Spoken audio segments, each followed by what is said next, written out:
Bismillahirrahmanirrahim. Elhamdülillahi Rabbil alemin.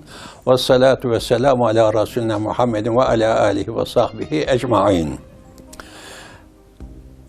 Ben Ankara Kızılcahamam kazasının Pazar nahiyesi İmir köyünde doğma. 1939 doğumluyum. 1939. Adım da Abdülkadir Şahin. Yani 30 sene 6 ay imamlık, 14 senesini Kur'an kursu öğreticisi, 16 senesini imamlık yaparak 30 senede bu memlekete hizmet verdik. Ama gerçek yol İslam dedik hep. Gerçek nizam Kur'an nizamı. Gerçek lider Habibi Kibriya sallallahu aleyhi ve sellem dedik. 163. madde şuraya pranga vurmuştu ama Allah'tan gayrisinden korkan namerttir dedik. Hayatı böyle devam ettirdik. Şikayetler oldu ama iyi ki kurtardık. Şimdi bizim köyümüz, bizim çocukluk halimiz tabii Elif Bey kitabıyla başladı. Kur'an-ı Kerim'le devam etti. Bu durum karşısında nahiye 3 kilometrede bize. Üzerimizde 4 parça, 4 mahalleli bir büyük köy var. Ona her gün jandarma geçer. Dövüşleri olur, kavgaları olur, kız kaçırmaları olur falan. Mutlaka bizim köyden geçecek. Şimdiki gibi vesayetle değil, tabanvayla devam ediyorlar. Bu durum karşısında mutlaka bir nöbetçi bekliyor. Musalla taşı deriz, cenaze namazının kılındığı yer. Orayı gözetleyen bir nöbetçi. Nöbetçi derse ki jandarma geliyor. Hemen ne yaparız? Elif cüzü okuyanlar koltuğuna kıstırır. Kur'an-ı Kerim okuyanlar boynuna kıstırır. Ortalıktan kayboluruz. O günün dersi böylelikle kaynar. İleri gitmez, yerinde sayar. Bu acı gerçekleri çok yaşadık. Köyümüzün nahiyeye yakın olması hasebiyle, üzerimizdeki köyün büyük olması hasebiyle, oradaki kavganın, dövüşün, şunun bunun mutlaka olması hasebiyle, köyümüzden jandarmanın geçmesi hasebiyle ders kaynatmayı çok yaptık. Ama buna rağmen elhamdülillah, babam köyün hatibiydi. Eskiden köylere hatip, şimdi imam caminin hatibi. O zaman ayrıyetten hatipler vardı. Babam köyün hatibi, amcam, rahmetli Hafız amcam, o da köyün hocasıydı. Biz ilerledik. Amcamda ve babamda hafızlığımızı bitirdik. Elhamdülillah. Amcamda ve babamda. Babamın mizacı sertti. Siz şöyle sert değilsiniz. Babamın mizacı sertti. Şimdi durum itibariyle babamdan kaçar, dersi iyi yapamadığım gün babamdan kaçar, amcama verirdim. Tamam mı? Amcam mülayim insandı. Bak buna rağmen, hafızlığı bitirmeme rağmen 50'in körü dediğini bilmiyorum hiç. Hafızlığımızı amcamda ve babamda bitirdikten sonra sınır köyümüz de bir hoca efendi, medrese usulü bir açtı oraya, Arapça okutmak üzere. 7-8 sene sizin şimdi yürüdüğünüz gibi asfaltlarda, şoselerde değil, tarlanın ekili tarlaların içerisinden taşın üzerine atlayarak, zıplayarak 7-8 sene okumaya gittik, Arapça okumaya gittik. Orada da hasbelkader biraz Arapçadan da bir şeyler öğrendikten sonra sene 1965 görev aldık.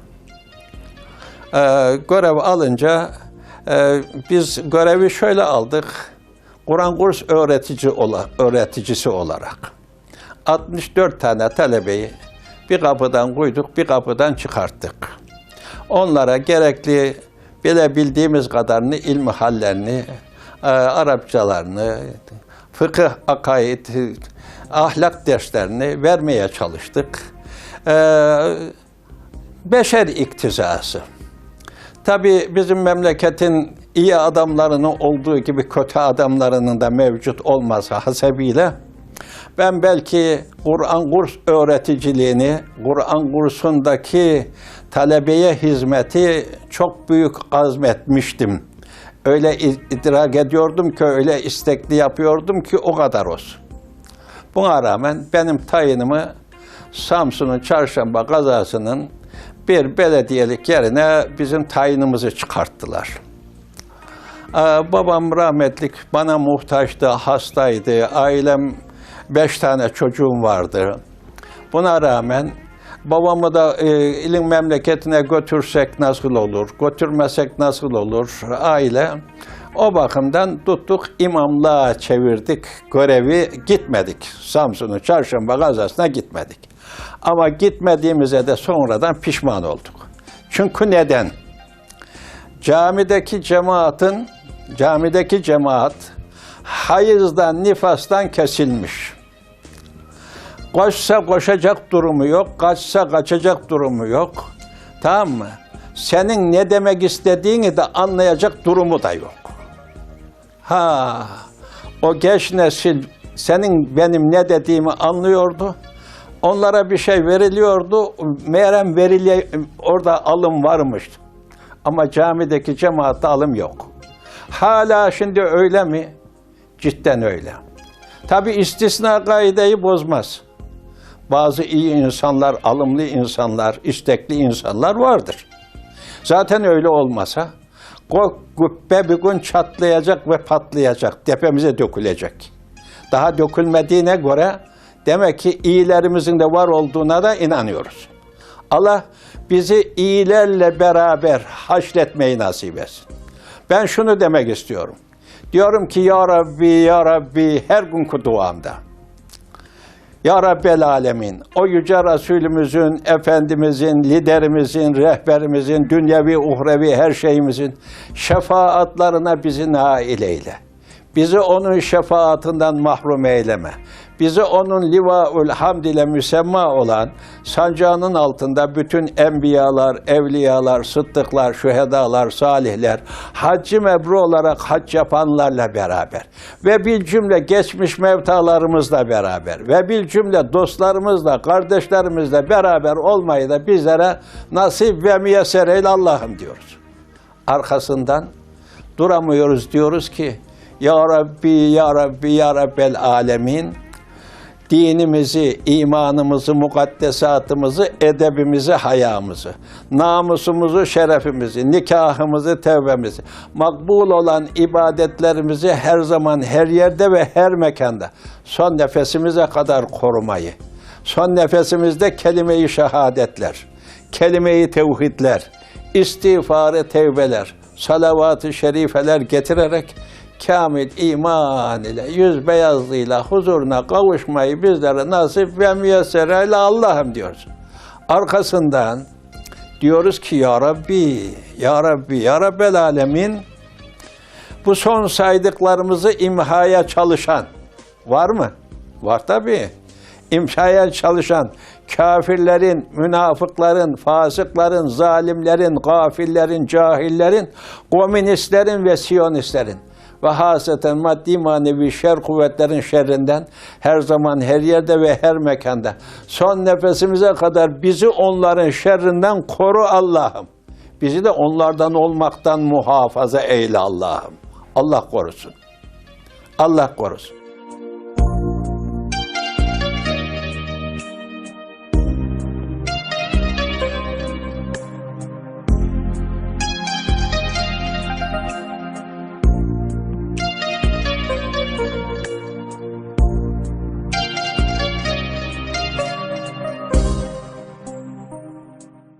Bugün hani gençliğe de bir şey demek ister misin dediniz. Tabii bizim geçmişimiz epey Askerliğimiz var, sivilliğimiz var, işte okulumuz var. Mesela kabul edin ki İmam Hatip okulunu dışarıdan bitirme durumlarımız neyi var?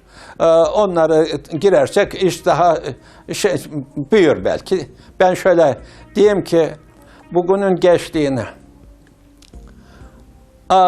öyle istiyoruz ki İslam'ın şeriat nizamı, Kur'an hükümleri. Sokağa, caddeye, çarşıya, pazara, evlerimizin içerisine hakim etse Mevla.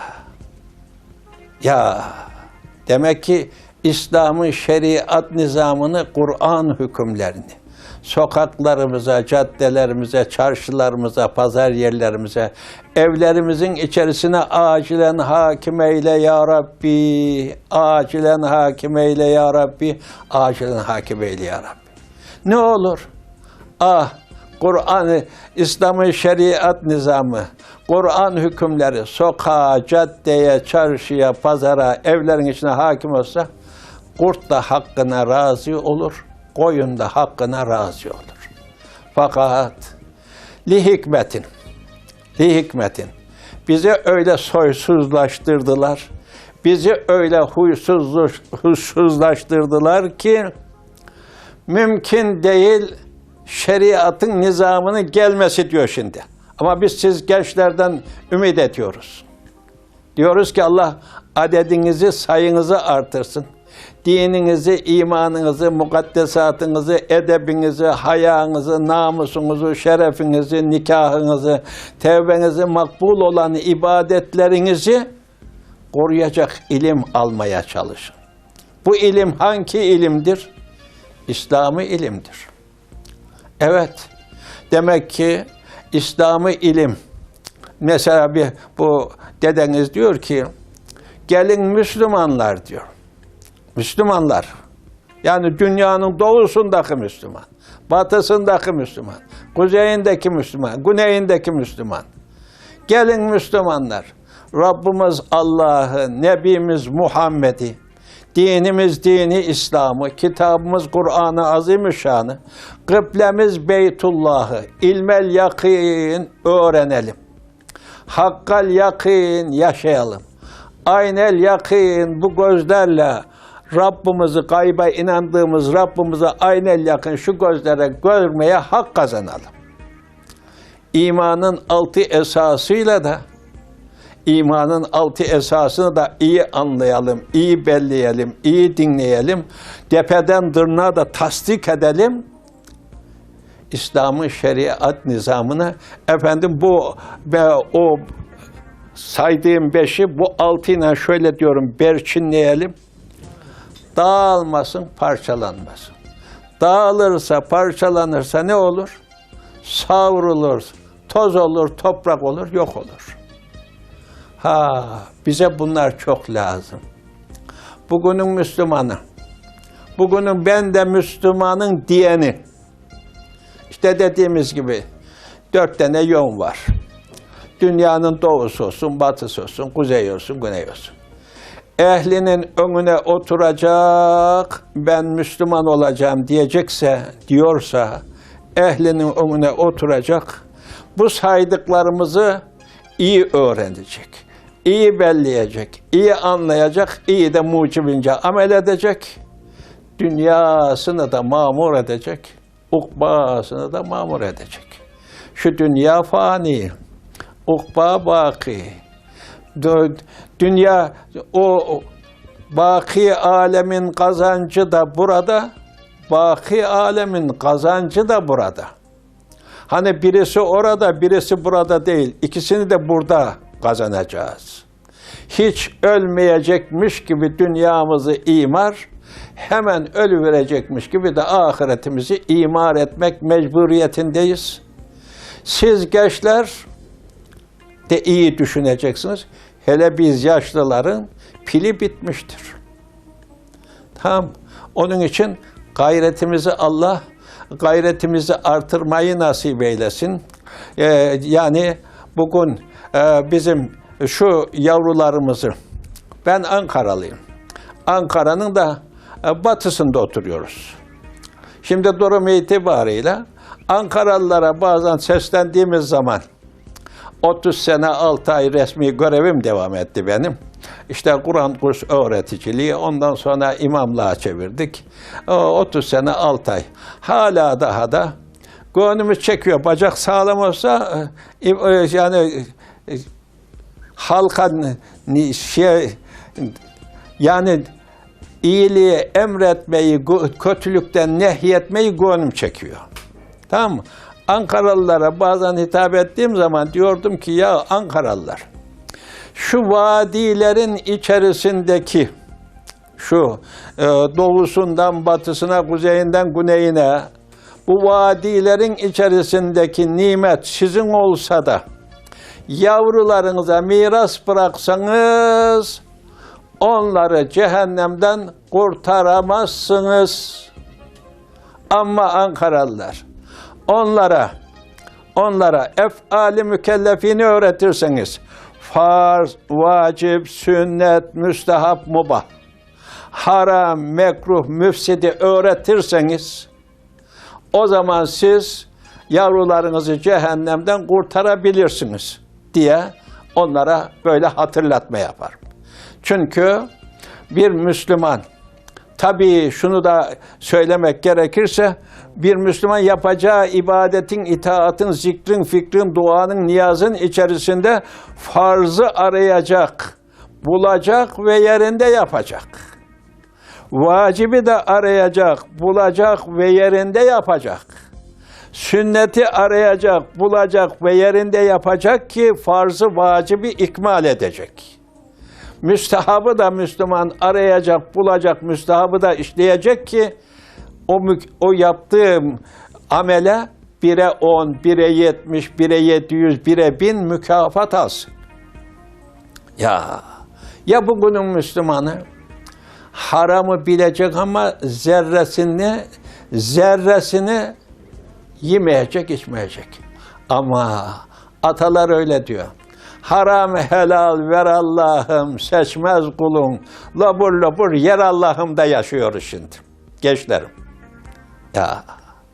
Haram helal ver Allah'ım, seçmez kulun. Labur labur yer Allah'ım zamanında yaşıyoruz. Allah akıbetimizi hayra tebdil edeceğiz. İşte bunun için mesela kabul edin ki Müslüman, haramın, mesela İmam-ı Azam Ebu Hanife, bizim mezhebimiz İmam-ı Azam Ebu Hanife. O demiş ki, şuradan şuraya diyor, haramdan zerre inerse diyor, haramdan zerre inerse, şuradan iniş yapıyor da şuraya iniyor ya, buraya diyor, haramdan iniş yaparsa zerre, 40 gün o adamın ameli Allah'a vasıl olmaz diyor. Müslümanlar çok dikkat etmesi lazım. Ama bugünün Müslümanı uyuştu. At tut denildi. Yat uyu denildi. Attık tuttuk, yattık uyuduk. Arkasından da anaları iyice uyusun diye nenni çaldı. Veya bizim idareciler de nenni çaldı. Ne dedi? Nenni küçük ülkü uyusun nenni. Uyusun da büyüsün nenni. Tıpış yürüsün nenni dedi. Bizi uyuttular yavrular. Bizi uyuttular. Tabii bunu getiren, bunu empoze eden, bunu kabul edin ki ihtilallarıyla, tamam mı? Ne yaptı?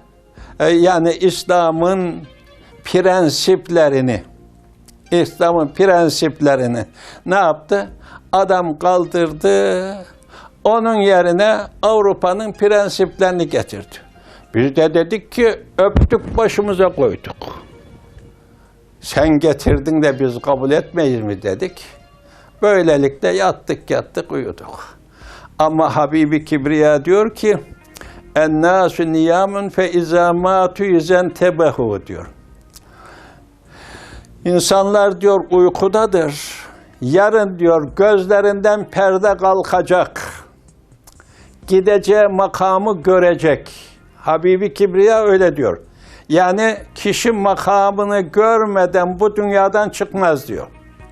Cennetlikse cennetlik makamını, cehennemlikse cehennemlik makamını görmeden bu dünyadan çıkmaz diyor. Tamam mı? Ya durum itibariyle demek ki biz görev icabı bazı ölecek hastaların başında bulunduk. O da telkin ediyorduk. Kur'an okuyorduk. Şeytandan muhafaza olsun diyorduk. O da bağırıyordu, çağırıyordu, asıyorlar, kesiyorlar, beni ne kurtarmıyorsunuz diye. Ha gideceği makamı gördü de memnun değil belki. Ama bazısını da yanında bulunduk. Tereyağından kılıç çektiğin zaman tereyağının haberinin olmadığı gibi ruhunu teslim edenlerle de karşılaştık. Demek ki kişi diyor dünyadayken gideceği makamını görür. Cennetlikse cennetteki makamını, cehennemlikse cehennemdeki makamını görür de öyle çıkar diyor. Şu ayeti celleyi de okuyabiliriz. Bismillah ve enfiku mimma razaknakum min qabli en ye'tiye ahadakumul mevtu feyekul rabbi levla akharteni ila ecelin garib fe assaddaka ve ekun mines salihin. Ecel geldi, gözlerden perde kalktı, gideceği makamını gördüğü zaman diyor kişi vaveylah koparır.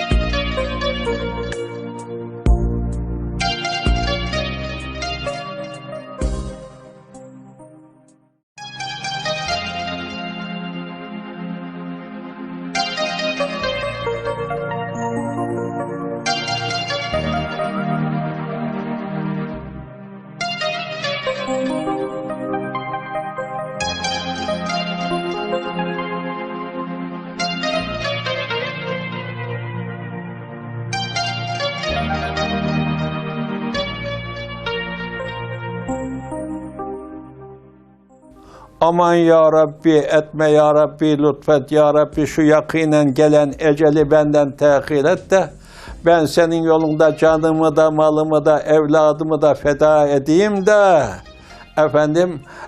infak edeyim de s***lerden olayım. Ama Mevla diyor ki velen yuakhirallahu nefsen izâ câe eceluhâ. Vallahu habirun bimâ ta'melun. Ecel geldikten sonra diyor katiyen tehire uğramak yok diyor.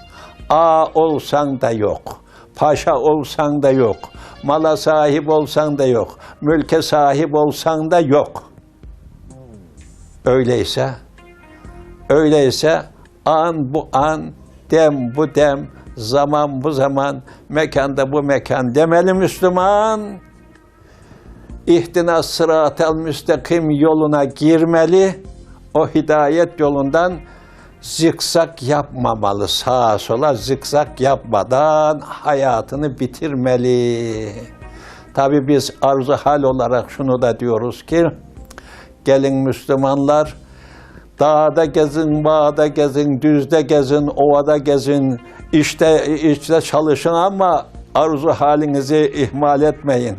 Ya Rabbi, Ya Rabbi, Ya Rabbel Alemin son nefesimizde kelime-i şehadetleri, kelime-i tevhidleri, istiğfarı, tevbeleri, salavat-ı şerifeleri getire ruh teslim etmeyi nasip eyle Allah'ım.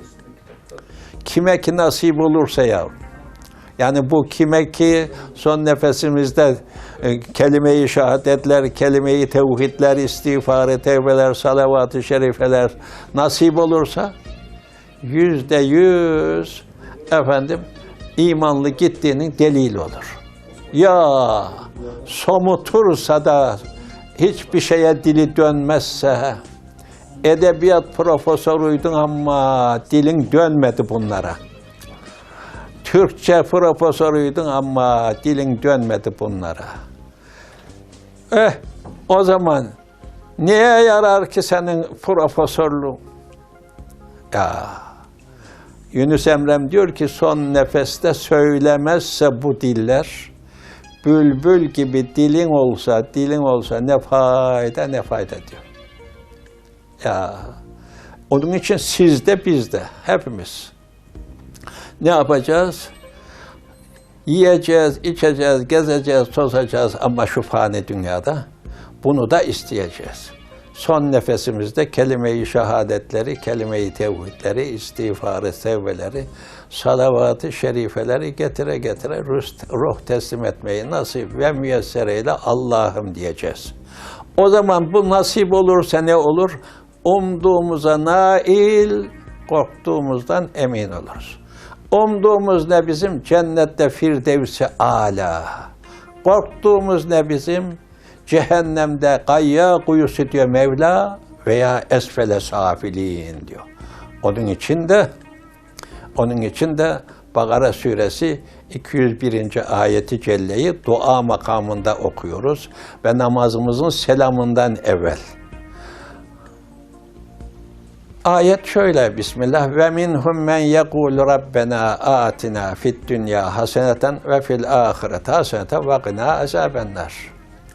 Ama biz bunu dua makamında okuduğumuz zaman evveline bir Allahümme takdiri, sonuna da bir rahmetike ya erhamer rahimin diyoruz.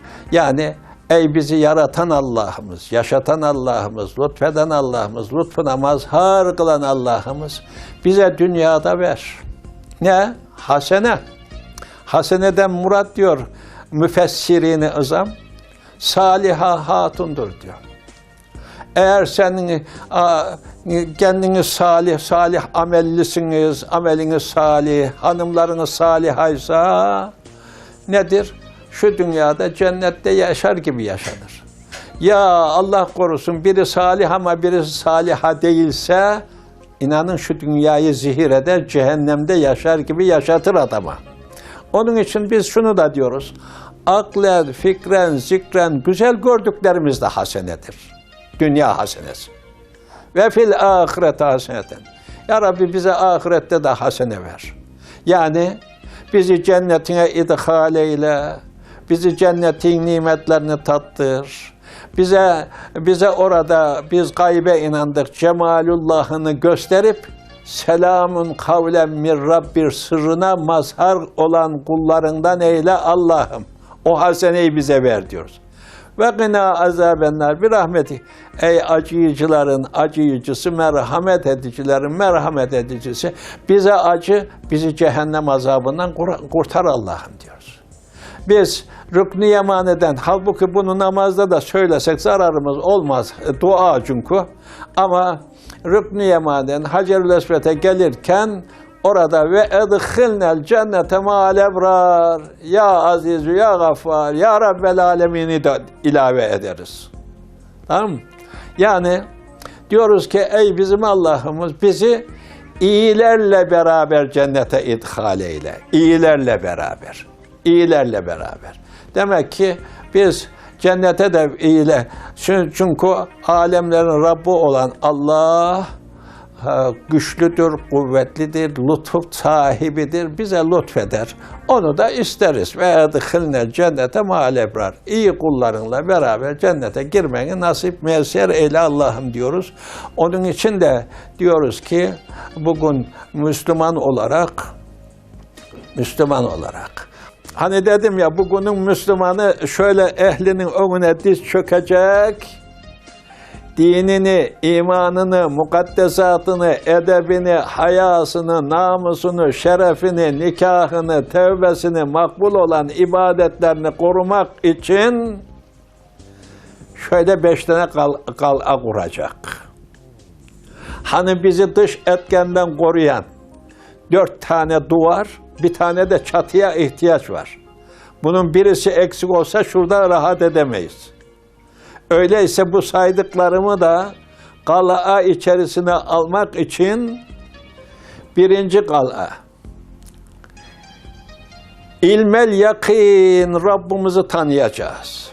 Hani o yaratana kul olacağız ya biz, köle olacağız ya biz. İbadet, itaat edeceğiz ya. Ve ma halaktul cinne vel inse illa liyabudun. İnsi cinni halk etmedik ki, halk ettik ya, halk eden biziz ya diyor Allah. Bize ibadet etsinler diye. O Allah'a kulluk yapacağız. O Allah'ı tanıyacağız ki kulluk yapacağız.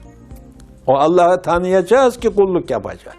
Allah-u Zülcelal'ı tanımamız için de sıfatı zatiyeleri, sıfatı sübutiyelerini iyi bileceğiz.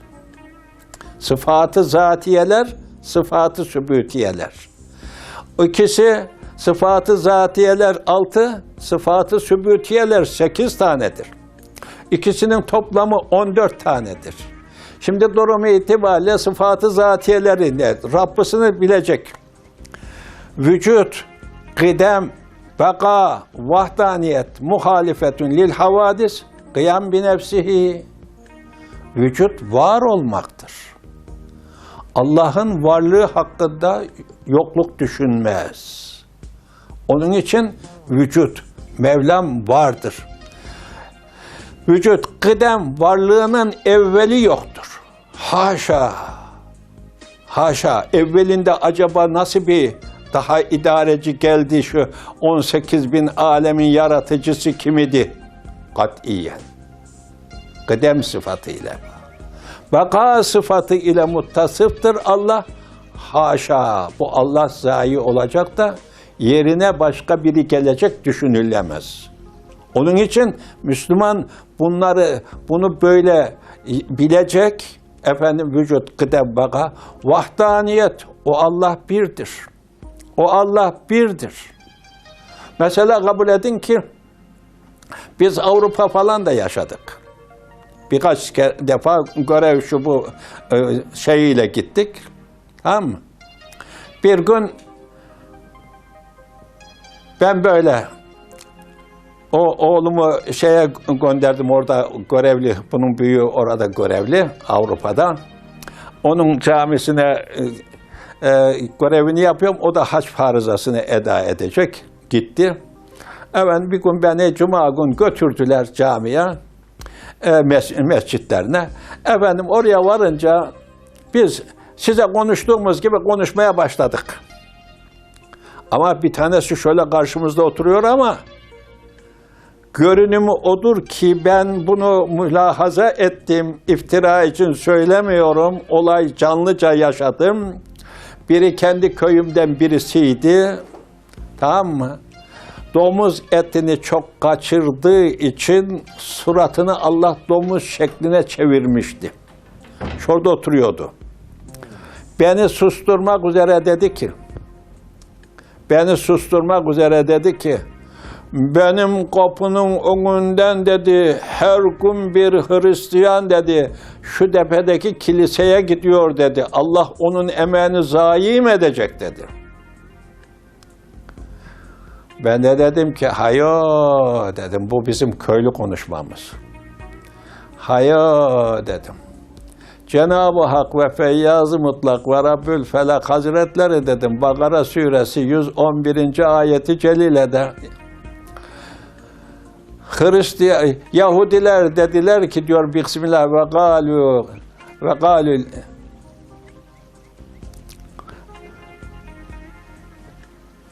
galu len yedhulel cennete illa men kâne huden ev nasara tilke emaniyuhum kul hatu burhanekum in kuntum sadikin.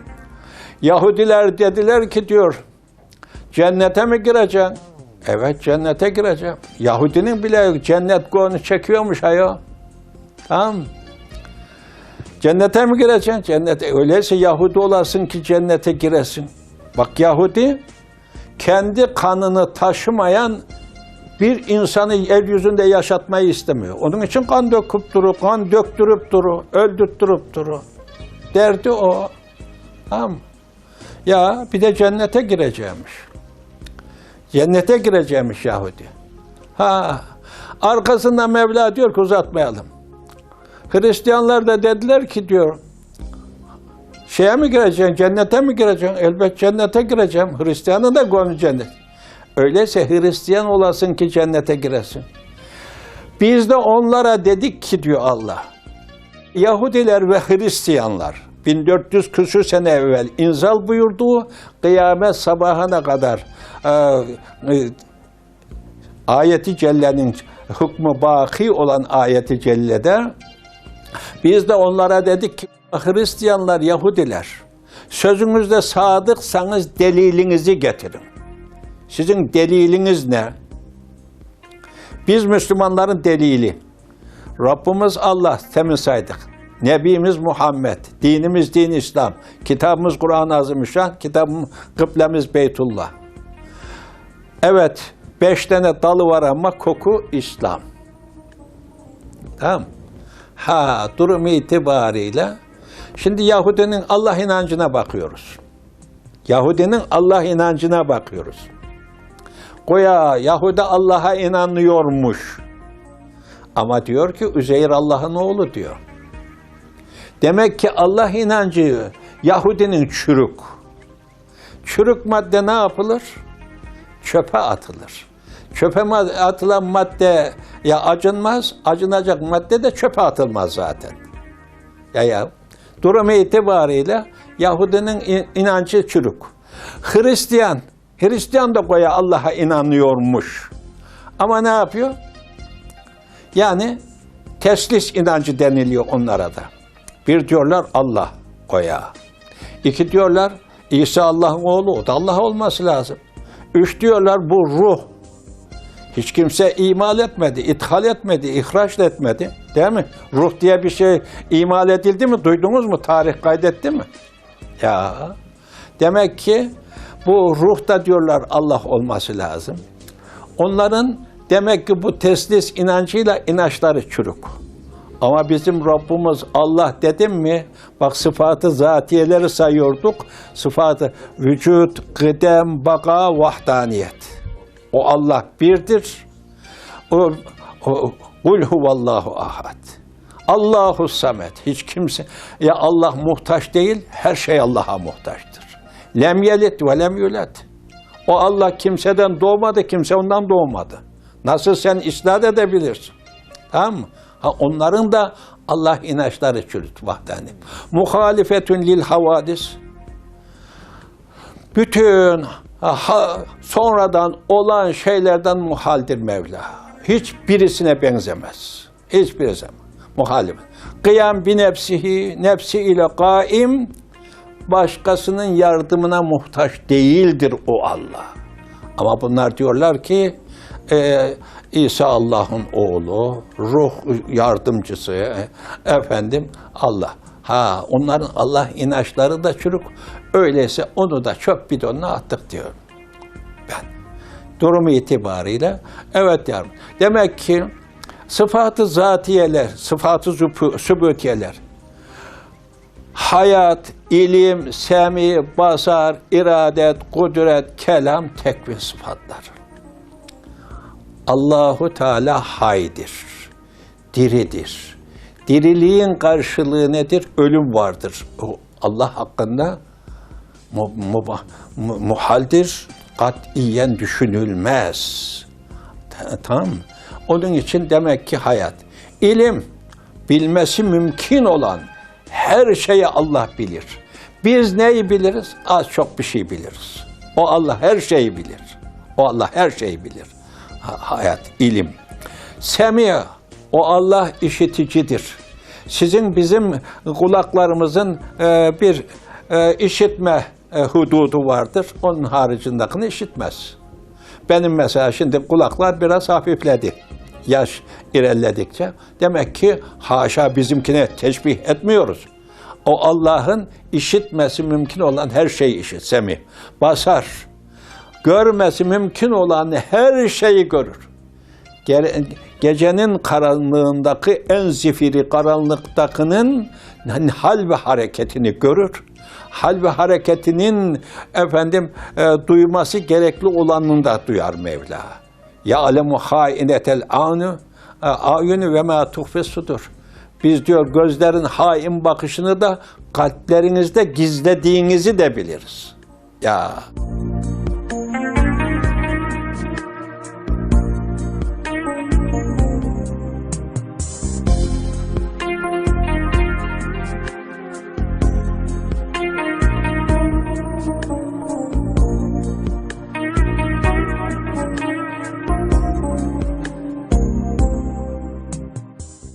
Bir gün ben Beyt-i Muazzama'da konuşuyordum. Adamın birisi, inanın şahsını sizinkini gibi görmüyorum. Arkamdan birisi diyor ki, hocam konuşmanı kesme diyor. hatırlatmak için diyor. Şey için söylemiyorum diyor. Yani öğretmek için değil, hatırlatmak için söylüyorum. Sen burada konuştuğuna göre herhalde az çok bir ilmin var demek istiyor. Ama bana hatırlatıyor. Bismillah. Yuridune li yutfi'u nurallahi bi effahihim. Vallahi mutimmu nurihi velev kerihel müşrikun. Şimdi bu ayeti celle Saf suresinde, Tevbe suresinde müşabih olarak. Tamam mı? Bir ye'ba kelimesi ayırt ediyor Tevbe suresinde, Saf suresinde okuduğum ayette şimdi Saf suresinde. Yani diyor ki niye telaş edip durun? Niye diyor telaş edip durun? Telaş etmeye gerek yok diyor. Allah nurunu diyor tamamlayacak diyor. Birçoğunun düşüncesi budur şimdi. Ama ben böyle düşünmüyorum. O adam da beni orada uyardı. Ve ondan sonra heyecanım biraz daha arttı. Yani diyor ki adam, Allah diyor nurunu tamamlayacak. Sen niye telaş ediyorsun? Allah nurunu dedim oradaki beni dinleyen kardeşlerime. Allah nurunu Tevbe suresi 3. ayeti cellenin 3. ayeti cellenin şıkkında. El yevme ekmeltu lekum dinekum ve etmemtu aleykum nimeti ve raditu lekumul İslam'e dine diyor Mevla. Tamam mı? Habibi Kibriya Allah bizlere nasip etti, sizlere de gittiyseniz tekrarını kolaylaşsın, gitmediyseniz Allah gitmeyi nasip eylesin. Arafat Vadisi'nde Kusva ismindeki devesinin üzerinde hatta üzengilerine basmış şöyle biraz daha yukarıya kalkmış ki 120 bini aşkın eshabına veda hubbesi okurken Mevla-i Zülcelal diyor ki el yevme ekmeltu lekum dinekum diyor. Senin dinini ikmal ettim diyor. Senin dinini ikmal ettim. El yevme ekmeltu lekum dinekum ve etmemtu aleykum nimeti diyor. Dünyevi uhrevi nimetlerini de tamamladım. Dünyevi uhrevi nimetleri de tamamladım. Cennet var deniliyor. Nimeti de çok. Değil mi? Onları da anlattı. Cehennem esfel-i safilini de var. Kaya kuyusu da var. Onları da anlattı. Yani nimetli. Ben şeyimi diyor Mevla-i Zülcelal emirlerimi de nehirlerimi de sana anlattım. Ve radîtü lekumul İslam'e diyor. Habibim Ahmet Resulüm ya Muhammed benim diyor razı olduğum din İslam diyor. Benim razı olduğum din İslam. Ha benim gençlerim Allahu Zülcelal vel Kemal Hazretleri dinini tamamladı. Sokağa, caddeye, çarşıya, pazara, evlerin içerisine hakim kılma işini senin benim elime verdi. Ama biz hala diyoruz ki Allah nurunu tamamlayacak. Allah nurunu tamamladı. Tekrar ediyorum. Tamam mı? Sokağa, caddeye, çarşıya, pazara, evlerin içerisine hakim kılma işini bize verdi. Ya ama biz bedava cennet istiyoruz. Yahudilerin, Hristiyanların istediği gibi. İstediği gibi bir cennet. Yoksa cenneti arzu eden adam canını da, malını da, evladını da şu davayı İslam namına Ebu Bekir'in Sıddık gibi. Ebu Bekir'in Sıddık radıyallahu anh ne yapmış? Malının hepsini Allah yolunda harcamış. Ya gençlerim, bu davaya can verilecekti. Ebu Bekir'in Sıddık gibi. Bu davaya ne yapılacaktı? Mal verilecekti. Bu davaya can verilecekti.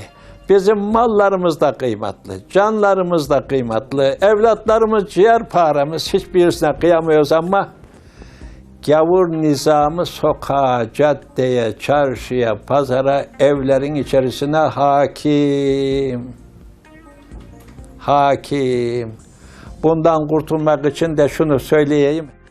El imanu bid'un ve seb'une şube ve sittune şube ve vel hayâ minel iman. Yani iman bir koku diyor 70 tane. Koku 70 tane. Şimdi yağmurlar yağıyor. Sizin burada havalarda açıkta geçiyor. Ne yapıyor? Ekilen ekinler kokunu aşağı salıyor. Sağa sola salıyor. Nebatat öyle. Tamam. Yarın şöyle de çiçek açacak. Tamam. İman bir, koku 70 tane. Bu 70 tane koktan ta saçımızın ucundan ayağımızın tırnaklarının ucuna kadar, ellerimizin tırnaklarının ucuna kadar, iç organlarını da dış organlarını da o imanın 60 veya 70 tane köküyle bezersek, işte bu vücuda harami o zaman girmez. İşte bu vücuda harami o zaman girmez. Yoksa bu vücudu haramiler istila eder. Etti de. Dinin, imanın, mukaddesatın, edebin, hayan, namusun, şerefin, nikahın, tevben, makbul olan ibadetlerin için göstermezsen bir gayret, batıl gelip her şeyi alt üst edecek bir gün elbet. İşte biz at tutunan, yat uyuyla, nenni küçük ülkünün o nennisiyle uyuduk, durumu bu vaziyete getirdik. Ama sizlerden ümit ediyoruz ki, sizlerin gençlerimizden ümit ediyoruz ki, hani benim bu cemiyetlerde, cemaatlerde o ayeti celleyi de söylerim ama siz şöyle diyorsunuz, sona erdiriyoruz. Allah akıbetlerimizi hayra tebdil eylesin. Dinimizi, imanımızı, mukaddesatımızı, edebimizi, hayamızı, namusumuzu, şerefimizi, nikahımızı, tevbemizi, makbul olan ibadetlerimizi son nefesimize kadar korumayı nasip eylesin. Yüz beyazlığıyla huzuruna çıkmayı nasip eylesin. Velhamdülillahi Rabbil alemin.